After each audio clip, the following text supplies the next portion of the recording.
How do you know if you're becoming more secure? The real litmus test to know is spending time by yourself. Loneliness, the grade to which you would decide between a scale of 1 to 10. How lonely am I? If it's going from a 10 to eventually a 9 and an 8 and a 7, and you're starting to feel as if you're enjoying your own company just a little bit more or hating it a little bit less, is just as acceptable. That's how you know. As simple as that. How can it be that simple? Bottom line is that spending time with yourself means that you are the only other person there. If you don't like yourself, you won't like being with yourself. If you're starting to like being with yourself a bit better, it means that you're starting to like yourself better. In other words, your self-esteem's going up. You got a better idea of who you are. You're starting to like what's going on inside. When you are looking forward to spending time with you, you know you're there. You're friggin' there. You can look back at those steps you've worked towards it. And how do you achieve that? As simple as just saying it surely isn't as simple as doing it. Yeah, it is. Doing it and saying it, same thing. Spending time with yourself is, for you, an opportunity to do two things. One, it's a high-value behavior. You're treating yourself with worth. You can't do anything other than raise your value of yourself in your own eyes by treating yourself well. Chasing after other people to keep you company is a low-value behavior. Obviously, that's the opposite.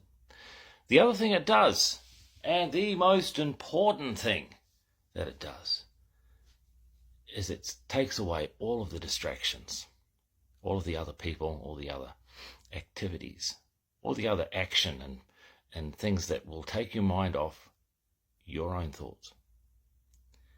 You've been avoiding your own thoughts. You don't like your own thoughts. Same thing as not liking your own company. Sit with them.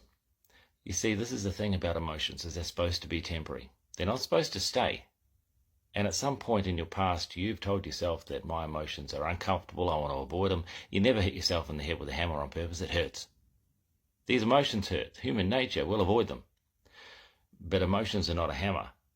They're actually supposed to be there to give us an opportunity to put us into fight, flight, freeze in an appropriate time when we need to be hypervigilant to keep ourselves safe. But if we don't release the emotion in the traumatic event, they stay there and we stay in fight, flight, freeze. You get it? If we do release those temporary emotions, the ones that are not supposed to be there, suddenly you feel better about yourself.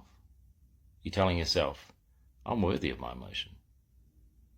I am actually allowed to say that I don't like this, or that I deserve better. And I'm allowed to get a little out of shape. I'm allowed to let go of that emotion so it leaves, and guess what happens after that emotion is expressed and goes? Yeah. You feel better about spending time alone. Loneliness is your absolute guide to see how you feel, see how you are, see how you're progressing, see how you're growing. Grade yourself. Keep an eye on your progress based on spending time with yourself for every reason that's good for you.